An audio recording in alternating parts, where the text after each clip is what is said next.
கொண்ட வாழ்வின் வார்த்தை நற்கருணை ஆராதனையிலே நம்ம சொன்னோம். என்னது? மனம் மாறி சிறு பிள்ளையாதல். அதில் மனம் மாறுதலை பற்றி நம்ம நற்கருணை ஆராதனையின் போதே தியானித்தோம். சிறு பிள்ளையாதல். சிறு பிள்ளையாதல் என்பது நம் பங்கின் புனிதை நாம் கொண்டாடி கொண்டிருக்கிறோமே, குழந்தை இயேசுவின்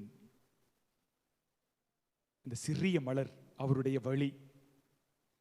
அப்ப இந்த சிறிய மலர் வழியில் எவ்வாறு, சிறிய வழியில், எளிய வழியில் எவ்வாறு பெரிய மீட்பை பெறுவது, அதைத்தான் இந்த நற்செய்தியின் வாயிலாக கடவுளும் நமக்கு உணர்த்துகிறார். சிறிய வழி, எளிய வழி அப்படின்னு சொல்லி ரொம்ப எளிமையா சொல்லிடலாம். ஆனா அதுதான் இருக்கிறதுல ரொம்ப கஷ்டமான வழி. அந்த அன்பு வழிதான் மிக மிக கஷ்டமான வழி. ஆனால் எளிய வழியில் நம்முடைய புனிதை அதை வாழ்ந்து காட்டி, அது எல்லாரும் புனிதராகலாம் என்ற ஒரு வழிமுறையை, ஆன்மீக வழிமுறையை நமக்கு கற்பித்து எடுத்துக்காட்டாக தன்னுடைய வாழ்க்கையை அர்ப்பணித்து சென்றிருக்கிறார். ஆனால் அதுவே மிகவும் கடினமானது. இருந்தாலும் அதை கை கொள்ள நாம் முயற்சி செய்ய வேண்டும். நீங்க இந்த நாட்கள்ல பங்கின் பாதுகாவலியரை பற்றி நிறைய தியானிச்சிருப்பீங்க. அதுவும் இந்த பங்கின் மக்கள் உங்களுடைய தந்தையினுடைய வழிகாட்டுதலின் பெயரால் நிறைய தெரிஞ்சிருப்பீங்க.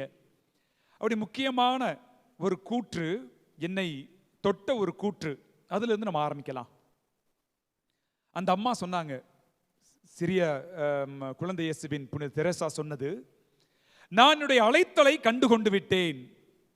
என்னுடைய அழைத்தலை நான் கண்டுகொண்டேன். என்னுடைய அழைத்தலை நான் கண்டுகொண்டேன். எது? என்னது? திரு அவையின் இதயத்தில் அன்பாய் ஒளிர்வது. இதுதான் திரு அவையின் இதயத்தில் அன்பாய் இருப்பது. In the heart of church I'll become love. அன்பாய் இருப்பது. திரு அவையின் இதயத்தில் நான் அன்பாய் ஒளிர வேண்டும். இதுதான் என்னுடைய அழைத்தல் என்பதை கண்டு கொண்டேன். அது ஒரு ஒரு பெரிய மகிழ்ச்சியோடு, பேர் உகையோடு அவன் கண்டுபிடிச்ச ஒரு விஷயம். அன்பாய் இருப்பது. அதுதான் அவனுடைய எளிய வழியாக, சிறிய வழியாக, அன்பின் வழியாக தன்னுடைய ஆன்மீகத்தை வகுத்து கொண்டதாக நாம் பார்க்கின்றோம். அந்த எளிய வழி, சிறு மலரின் எளிய வழியில், அப்ப அந்த சிறிய வழியில் முதலாவது என்னது? சிறு மலரின் அந்த ஆன்மீக வழியில் முதலாவது கடவுளுடைய இரக்கத்தை நோக்கியதாக நம்முடைய ஆன்மீக பாதை இருக்க வேண்டும். கடவுளுடைய இரக்கத்தை நோக்கியதாக நம்முடைய வாழ்வு ஒளிர வேண்டும். அதுதான் முதல் வழிமுறை. சிறுமலரின் முதல் வழிமுறை கடவுளுடைய இரக்கத்தை நோக்கியது. எல்லாமே நம்முடைய ஜெப வாழ்க்கையும் சரி, நம்முடைய வாழ்க்கை வழிமுறையும் சரி, ஒவ்வொரு நாளும் சரி, இறை இரக்கத்தை நோக்கியதாக இருக்க வேண்டும். லூக்கா 18வது அதிகாரம், லூக்கா 18வது அதிகாரம் 35 இருந்து 43 வரை. இயேசு எரிகோவை நெருங்கி வந்தபோது, அந்த கதை நமக்கு தெரியும். அப்ப என்ன ஆச்சு? ஒரு பார்வையற்ற ஒருவர் வழியோரமாய் உட்கார்ந்து பிச்சை எடுத்துக்கிட்டு இருந்தான். அது நம்ம ஓகே. இப்ப கடவுளை தெரிஞ்சு இயேசுதான் வரான்னு தெரிஞ்ச உடனேயே 37 வாசிங்கமா. நாசரேத்து இயேசு போய் கொண்டிருக்கிறார் என்று அவருக்கு தெரிவித்தார்கள். உடனே அவர், இயேசுவே, தாவீதின் மகனே, எனக்கு இரங்கும் என்று கூக்குரலிட்டார். அப்ப நம்முடைய வாழ்க்கை முறை, வாழ்க்கை வழிமுறை எதை நோக்கியதாக இருக்க வேண்டும்? இரக்கத்தை நோக்கியதாக இருக்க வேண்டும். இறைவனின் இரக்கத்தை நாடித்தான் நாம் வாழ முடியும். மகத்துவம் மிக்க இறைவன், சிசிசி சொல்லுது, நம்முடைய மறை கல்வி சொல்லுது, கடவுளுடைய அதிகாரம் எது? What is the power of God? அன்பும் இரக்கமும் காட்டுவதே கடவுள் செலுத்தக்கூடிய அதிகாரம். அப்ப இரக்கம் காட்டுவதுதான் கடவுளுடைய அதிகாரமே. அன்பு செலுத்துவதுதான் கடவுளுடைய அதிகாரமே. யோபு முதல் வாசகத்துல வாசிக்க கேட்டோம்ல, அப்பேற்பட்ட கடவுள் மேன்மை மிக்கவர் என்பதை அவர் உயர்த்தி பார்க்கிறார். அப்ப அந்த கடவுளின் இரக்கத்தை நோக்கியதாக நம்முடைய வாழ்க்கை முறை இருக்க வேண்டும். அது சிறுமலரின் வாழ்க்கை வழிமுறை. கடவுளுடைய இரக்கத்தை நோக்கியதாக இருக்க வேண்டும். நம்முடைய கவனம் எல்லாம் கடவுளுடைய இரக்கத்தை நோக்கி திரும்பியதாக இருக்க வேண்டும். அவருடைய அன்பை நோக்கியதாக இருக்க வேண்டும். இரண்டாவது வழிமுறை என்ன? இரண்டாவது வழிமுறை லூக்கா 18 1 இருந்து 8 வரைக்கும் நம்ம ஒரு கதையை பார்க்கிறோம். இயேசுவே என்ன சொல்றாரு? துவக்கத்தில் என்ன சொல்லி ஆரம்பிக்கிறாரு? முதல் வாசகம், அவர்கள் மனம் தளராமல் எப்பொழுதும் இறைவனிடம் மன்றாட வேண்டும் என்பதற்கு இயேசு ஒரு உவமை சொன்னார். அந்த உவமை நம்ம எல்லாருக்குமே தெரியும். நேர்மையான ஒரு கைம்பெண், நேர்மை இல்லாத ஒரு நடுவர் போய் பினாத்திக்கிட்டே இருக்காங்க. அந்த அம்மா போய் எனக்கு நீதி வழங்குங்க, நீதி வழங்க, நீதி வழங்க. அந்த விடாமுயற்சி நம்முடைய ஆன்மீக வாழ்க்கையில முக்கியமானது. விடாமுயற்சியோடு நம்முடைய ஆன்மீக பயணத்தை தொடர வேண்டும். அது சிறு மலரின் இரண்டாவது வழிமுறை. விடாமுயற்சியோடு நம்முடைய பயணத்தை தொடர வேண்டும். மனம் தளராமல். சறுக்கல் இருக்கத்தான் செய்யும். நம்ம காலம் முன்னாடி பார்த்தது போல கடவுளை விட்டு விலகி செல்லக்கூடிய தருணங்கள்லாம் வரும். ஆனால் விடாமுயற்சியோடு திரும்ப திரும்ப வந்துகிட்டே இருக்கணும். கடவுள் எத்தனையோ முறை நீ திரும்பி வருவதற்காக நான் காத்து கொண்டிருக்கிறேன் என்று தன்னையே அர்ப்பணிக்கும், நம்மை எதிர்பார்க்கும், எதிர்நோக்கும் கடவுளாக இருக்கும் பொழுது நாம் திரும்பி வருவதற்கு நமக்கு ஏன் தயக்கம்? அப்ப விடாமுயற்சியோடு செயல்படுவது சிறு மலரின் வழிமுறையில் இரண்டாவது. விடாமுயற்சி ரொம்ப ரொம்ப முக்கியம். நம்முடைய ஜெப வாழ்க்கையில் அதே தான். விடாமுயற்சியோடு இந்த ஒரு விஷயம் எனக்கு கஷ்டமா இருக்குது, இந்த புனித வாழ்க்கை இந்த ஒரு விஷயம் கஷ்டமா இருக்குது அப்படிங்கிறத கஷ்டமா இருக்குது அப்படி தூக்கி போட்டு போயிடாம விடாமுயற்சியோடு மனம் தளராமல் மறுபடியும் செய்ய துணிந்தவர்களாக நாம் நம்மை கையளிக்க வேண்டும்.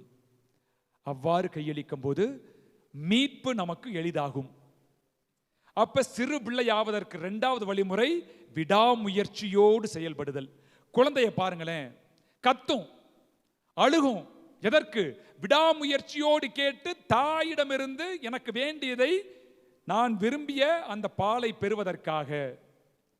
அந்த விடாமுயற்சி அந்த குழந்தையிடமிருந்து நாம் கற்றுக்கொள்ள வேண்டிய ஒரு முக்கியமான ஒரு விஷயம். அப்ப குழந்தையை போல மாற சிறு பிள்ளையாக விடாமுயற்சி அவசியம். சின்ன பிள்ளைங்க விளையாடும் போது பார்ப்பீங்க, அதே மாதிரி தவழ்ந்து எந்திரிக்கும் போது பார்ப்பீங்க, நடை பயிலும் போது பார்ப்பீங்க. எல்லாத்துலயும் அந்த பிள்ளைங்கள்ட்ட பார்க்கறது என்னது? விழுந்தாலும் எழுந்து நடக்கக்கூடிய விடாமுயற்சி. வளர ஆரம்பிக்கிற குழந்தை பேச ஆரம்பிக்கும், விடாமுயற்சி. அதற்கு பெற்றோருடைய தயவை நாடி இருக்கக்கூடிய நிலை. அப்ப இரக்கத்தை நாடிய அந்த சிறு குழந்தையை போல பெற்றோரின் தயவை நாடி இருந்தாலும் தன்னுடைய விடாமுயற்சியையும் தர வேண்டியது சிறு மலரின் வழிமுறை. சிறு பிள்ளையாவதற்கு இரண்டாவது வழிமுறை விடாமுயற்சி. மூணாவது அதே அதிகாரம், 18வது அதிகாரம் 9 இருந்து 14 வரைக்கும் நம்ம அப்புறமேட்டு வாசிச்சுக்கலாம். நமக்கு அங்க இருக்கிற கதை தெரியும். 2 பேரு ஜெபிக்க போறாங்க. இயேசு சொல்ற ஒரு ஓமை. ஒருவன் பரிசேயர், மற்றவர் வரி தண்டுபவர். பரிசேயர் ரொம்ப பெருமையா தன்னையே பினாத்திக்கிறான், ரொம்ப பீத்திக்கிறான். நான் தான் பெருசு, அப்படி இப்படி, அவன மாதிரி இல்லை, இவங்கள மாதிரி இல்லை, நான் சிறப்பான விஷயங்களை செய்து விட்டேன். ஆனால் வரி தண்டுபவர் அண்ணாந்து பார்க்க கூட துணியாமல் மார்பில் அடித்துக் கொண்டு பாவியாக என் மீது இறங்கும் என்று அப்படியே தாழ்ச்சியோடு. 14வது வசனம் வாசிங்க. அப்ப இயேசு என்ன சொல்றாரு? இயேசு பரிசேயர் அல்ல, வரி தண்டுபவரே கடவுளுக்கு ஏற்புடையவராகி வீடு திரும்பினார். ஏனெனில் தம்மை தாமே உயர்த்துவோர் தாழ்த்த பெறுவர், தம்மை தாமே தாழ்த்துவோர் உயர்த்த பெறுவர் என நான் உங்களுக்கு சொல்கிறேன். அப்ப தாழ்ச்சி என்பது சிறுமலரின் 3வது வழிமுறை. சிறு பிள்ளையாவதற்கான வழிமுறை தாழ்ச்சியோடு இருப்பது. குழந்தைகள்கிட்ட பார்ப்பதே அது தாழ்ச்சி தான். குழந்தை அந்த எளிய உள்ளத்தோடு ஒன்றும் பண்ண முடியாது. குழந்தை என்ன பண்ணிட முடியும்? எதையும் சாதிக்க முடியாது, எதையும் வெட்டி முறிக்க முடியாது. அப்ப அந்த தாழ்ச்சி, குழந்தையிடம் காணப்படக்கூடிய அந்த தாழ்ச்சி நம்மில் ஒளிர வேண்டும். அது சிறு பிள்ளையாக மாறுவதற்கான 3வது வழிமுறை, சிறு மலரின் வழிமுறை. தாழ்ந்த உள்ளத்துல தான் கடவுள் நிறைந்து வந்து தங்கக்கூடிய ஒரு நிலை. அப்ப சிறு பிள்ளையாவதற்கு 3வது நிலை தாழ்ச்சி. அடுத்து 4வது லூக்கா 18 அதே அதிகாரம் 18 இருந்து 27 வரைக்கும் அந்த அந்த கதை என்னன்றது நான் சொல்லிடுறேன்.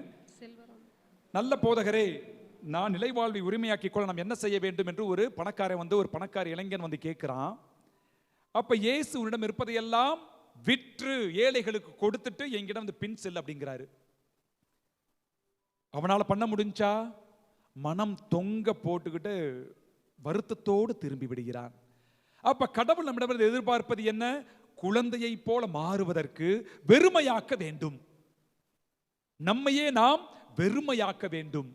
வெறுமையாதல் சிறு மலரின் 4வது வழிமுறை. வெறுமையாதல். எங்கு நாம் வெறுமையாகிறோமோ அங்கு இறைவன் நிறைவாக குடிகொள்கிறார். வெறுமையான இடத்துல தான் இறை ஆசீர் பொழியப்படும்.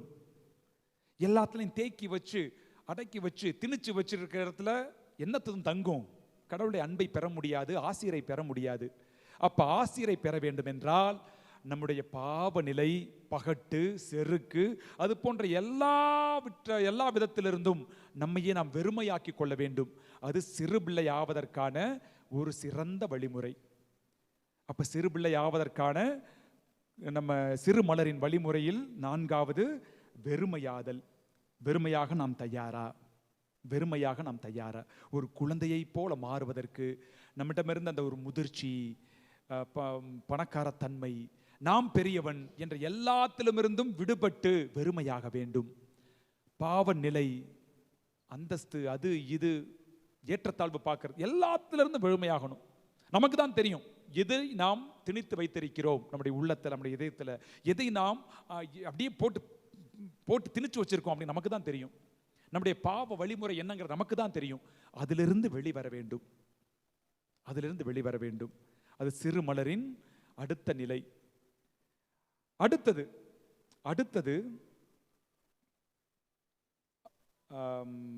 அதே 18வது அதிகாரம் 31 இருந்து 34 வரை. இயேசு 12 வரையும் தம் அருகில் அழைத்து அவர்களிடம், இப்பொழுது நாம் எருசலேமுக்கு செல்கிறோம்.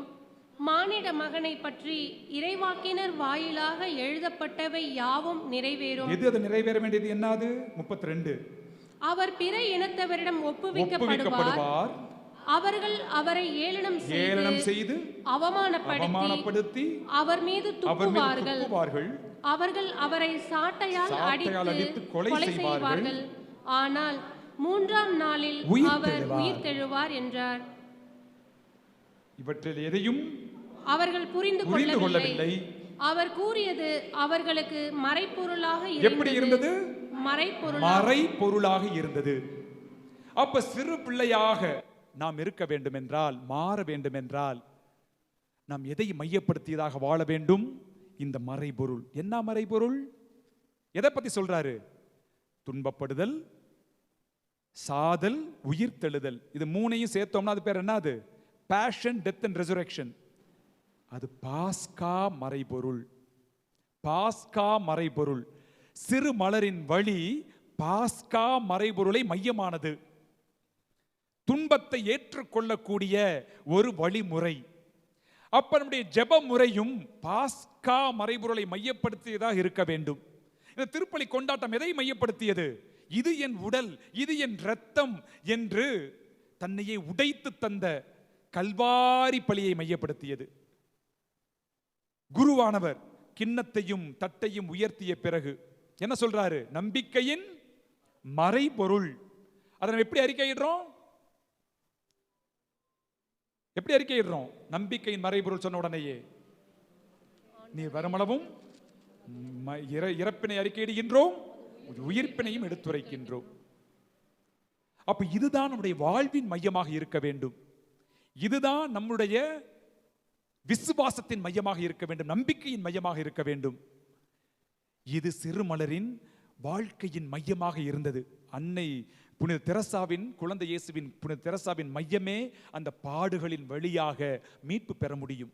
தன்னுடைய வாழ்க்கையில் இருக்கக்கூடிய, அனுபவிக்கக்கூடிய சின்ன சின்ன விஷயங்களையும், அனைத்து பாடுகளை மனமுவந்து ஏற்பேன், அன்போடு ஏற்பேன், அதை ஈடேற்றம் பெறுவதற்கான ஏதோ ஒரு ஆன்மாவிற்காக கையளிப்பேன் என்று தன்னையே கையளிக்கிறாரே.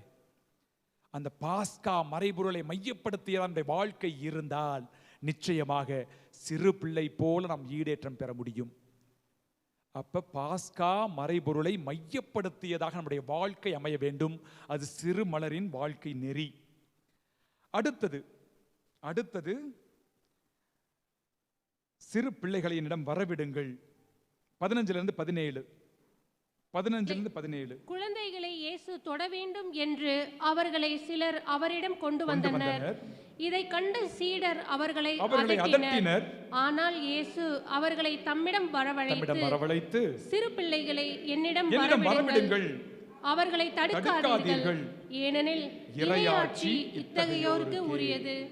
இறையாட்சியை சிறு பிள்ளையை போல் ஏற்றுக்கொள்ளாதோர் அதற்கு உட்பட மாட்டார் என நான் உறுதியாக உங்களுக்கு சொல்லுகிறேன் என்று சீடர்களிடம் நற்செய்தியிலேயும் இயேசு அதைத்தான் வலியுறுத்துறாரு, மனம் மாறி சிறு பிள்ளையாதல். அப்ப சிறு பிள்ளையாக மாற வேண்டிய கட்டாயத்தில் நாம் இருக்கிறோம். சிறு பிள்ளை தனம் வேற, சிறு பிள்ளை மனம் வேற. சிறு பிள்ளை தனத்தை அவர் எதிர்பார்க்கல. நாம் எல்லாமே சின்ன பிள்ளைத்தனமாக தான் சில நேரம் செயல்படுவது உண்டு. ஆனால் சிறு பிள்ளை மனத்தை கடவுள் எதிர்பார்க்கிறார். குழந்தை இயேசுவின் புனித திரசால் தன்னையே கையளித்த சிறு பிள்ளையாக மாற்றிக்கொண்ட ஒரு நிலையில நாமும் சிறு பிள்ளையாக மாற வேண்டும். சிறு பிள்ளைகளை தொட கடவுள் ஆசைப்படுகிறார். சிறு பிள்ளைகள்னா சிறு பிள்ளைகள் மட்டுமல்ல, பெரியவர்களும் சிறு பிள்ளை மனத்தை பெற்றிருக்கும் பொழுது கடவுளால் நாம் தொடப்படுகிறோம். நிச்சயமாக ஆசீர்வதிக்க நாம் அனுமதிக்கிறோம். அகமகிழ்ந்து களிக்கூறு திருத்தந்தை எழுதிய அந்த திருமடல் ஊக்க மடல்ல 157வது எண் ஆசீர்வதிக்க அனுமதியுங்கள் அப்படிங்கிறத சொல்றாரு. தனி ஜெபத்தில் கடவுள் தனது அன்பால் உங்களை கதகதப்பூட்ட அனுமதிக்காவிட்டால் பிறகு எப்படி நீங்கள் அனலால் பற்றி எரிய முடியும்? கடவுள் தனது அன்பால் உங்களை கதகதப்பூட்ட அனுமதிக்காவிட்டால் பிறகு எப்படி நீங்கள் அனலால் பற்றி எரிய முடியும்? உங்கள் தனி ஜெபத்தில் நீங்கள் அனலால் பற்றி எரியவில்லை என்றால் மற்றவர்களின் இதயங்களை நீங்கள் எப்படி எரிய செய்ய முடியும்? ஒரு முக்கியமான கேள்வியை வைக்கிறாரு. அப்ப இயேசுவால் தொடப்பட நாம் அனுமதிக்க வேண்டும்.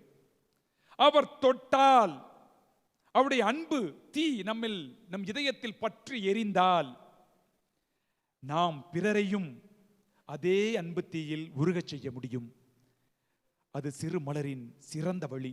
குழந்தையாக மாறி கடவுளுடைய அன்பு பாலை பருகி அதை பிறருக்கும் பிறரின் மனமாற்றத்திற்கும் கையளித்த சிறந்த வழி சிறுபிள்ளையாதல். சிறுபிள்ளை மனத்தோடு நாம் கடவுளிடம் நம்மையே கையளிக்க நாம் முயற்சி செய்ய வேண்டியது நம்முடைய கடமை. இறுதியாக அதே 18வது அதிகாரம், இந்த பணக்காரன் கடந்து போன பிறகு இயேசு சொல்றாரு, பணக்காரன் விண்ணரசில் நுழைவது ரொம்ப கடினம் அப்படின்னு சொல்றாரு. 28வது வசனம் வாசிங்க, 28-30. அப்ப பேதுரு ஒரு கேள்வி கேட்கிறாரு, அதுக்கு இயேசு என்ன பதில் சொல்றாருன்னு பார்ப்போம். பேதுரு அவரிடம், பாரும், எங்கள் உடைமைகளை விட்டுவிட்டு நாங்கள் உம்மை பின்பற்றினோமே என்றார். அதற்கு அவர் அவர்களிடம், உறுதியாக உங்களுக்கு சொல்கிறேன், இறையாட்சியின் பொருட்டு வீட்டையோ மனைவியையோ சகோதர சகோதரிகளையோ பெற்றோரையோ பிள்ளைகளையோ விட்டுவிட்ட எவரும் இம்மையில் பன்மடங்கும் மறுமையில் நிலைவாழ்வும் பெறாமல் போகார் என்றார். அப்ப இந்த சிறு மலரின் வழிமுறை நிலைவாழ்வை எதிர்நோக்கியதாக இருக்கிறது. பவுலடிகளார் சொல்றார்ல, நம்ம இங்க வாழ்ந்துட்டு இருக்கிற நிரந்தரமற்ற ஒரு வாழ்க்கை, ஒரு டெம்பரவரி லைஃப். நம்ம வாழ்ந்திருக்கிறது ஒரு கூடாரம் போன்ற, நிலையில்லாத ஒரு கூடாரம் போன்றது. ஆனால் வான்வீடே எனக்கு சொத்துரிமை உடைய குடியுரிமை எனக்கு வான்வீட்டிலே தான் இருக்குது. நாம் எல்லாம் வான்வீட்டின் மக்களாக இருக்கிறோம். நிலை வாழ்வை நோக்கியதாக எதிர்நோக்கி இருக்கக்கூடிய தன்மை குழந்தையின் மனநிலை. எதிர்நோக்கி இருக்கும், எல்லாத்தையும் எதிர்நோக்கி இருக்கும். திருத்தந்தை அதே மடல்ல சொல்றாரு, ஜெபம் என்பது இந்த உலகத்திலிருந்து நம்மை பிரித்துக் கொள்வதோ தன்னை மறைத்துக் கொள்வதோ இல்லை. அப்ப உண்மையான ஜெபம்னா என்ன? பாசிட்டிவ் அவுட்லுக் தான் ஜெபம். நேர்மையான மனநிலையை பெற்றுக்கொள்வது. எல்லாமே இந்த வாழ்க்கையே நமக்கு சிறப்புடையதாக மாறுகிறது. இந்த உலகம் நம்மை மகிழ்விக்க கூடியதாக இருக்கிறது. அந்த நேர்மறை எண்ணத்தை பெறுவதே ஜெபம். நம்முடைய பங்கின் பாதுகாவலி நாம் கொண்டாடி கொண்டிருக்கிறோமே, குழந்தை இயேசுவின் புனித தெரசா. அவர் நேர்முக எண்ணத்தோடு அனைத்தையும், தனக்கு வந்த நோயையும் நேர்முக எண்ணத்தோடு, சாக போகிறோம் தெரியுது, நோய்வாய்ப்பட்டு இருந்தாலும் அதை கடவுளிடம் அர்ப்பணித்து, அவர் வான் வீட்டில் நான் நுழையவிருக்கிறேன், கடவுளை பார்க்கவிருக்கிறேன் என்ற மகிழ்ச்சியோடு எதிர்நோக்கோடு தன்னுடைய அனைத்து துன்பங்களையும் ஏற்றுக்கொண்ட ஒரு உன்னத புனிதர். அப்ப நிலைவாழ்வை நோக்கியதாக இருப்பதே சிறு மலரின் வழிமுறை. சிறு பிள்ளைக்கு இருக்கக்கூடியது அந்த எதிர்நோக்கு, நேர்முறை சிந்தனை, நேர்மறை சிந்தனை. இதையெல்லாம் பெற்றுக்கொண்டால் நிச்சயமாக சிறு மலரை போல நாமும் வாழ்க்கையில் ஒளிர முடியும். கடவுளுடைய இரக்கத்தை நோக்கியதான் நம்முடைய வாழ்வு இருக்க வேண்டும். விடாமுயற்சியோடு அனைத்தையும் எதிர்கொள்ள வேண்டும். தாழ்ச்சி நம்முடைய ஒளிர வேண்டும். வெறுமையானா மட்டும்தான் நாம் ஆசீர்வாதங்களையும் இறை அருளையும் பெற்றுக்கொள்ள முடியும். எதெல்லாம் நம்ம மனசுக்குள்ள போட்டு திணிச்சு வச்சிருக்கோம் எல்லாத்தையும் தூக்கி போட்டுட்டு, பாவ நிலையெல்லாம் தூக்கி போட்டு கடவுளுடைய ஆசிரியரை பெற்றுக்கொள்வதற்கு வெறுமையாவோம். இறை ஆசிரியரை பெற்றுக்கொள்வதற்கு அதுதான் சிறந்த உகந்த வழிமுறை. பிறகு பாஸ்கா மறைபொருளை மையப்படுத்தியதாக நம்முடைய வாழ்வு அமைய வேண்டும். சிலுவைதான் நமக்கு மீட்பு, இரத்தம் சிந்துதல் தான் நமக்கு வாழ்வு முறை.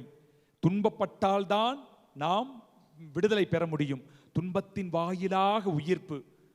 பாஸ்கா மறைபொருளை மையப்படுத்தியதாக நம்முடைய வாழ்க்கை அமைய வேண்டும். சிறு பிள்ளையாக வேண்டும். சிறு பிள்ளை மனம் உடையவர்களாக இருக்க வேண்டும். அதே போல இறுதியாக நிலைவாழ்வை நோக்கியதாக நம்முடைய எதிர்நோக்கு நிறைந்த வாழ்வு, நேர்மறை எண்ணம் மிக்கவர்களாக நம்முடைய வாழ்வு அமைய வேண்டும். அப்ப மனம் திரும்பி சிறு பிள்ளையாதல் என்பதற்கு பின்னாடி நம்முடைய பங்கின் பாதுகாவலி சிறு மலரின் வழிமுறை பொதிந்திருக்கிறது. மனம் மாறுவோம், சிறு பிள்ளையாவோம், அன்பை தன்னகத்தே கொண்டு நம்முடைய வாழ்க்கையில் எதிர்படும் அனைத்து துன்பங்களையும் ஏதோ முகம் தெரியாத ஒரு ஆன்மாவின் ஈடேற்றத்திற்காக அர்ப்பணிக்கிறேன் என்று நம்முடைய புனிதையை போல நாமும் வாழ கற்றுக்கொள்வோம். இறையருளை பெறுவோம். ஆமென்.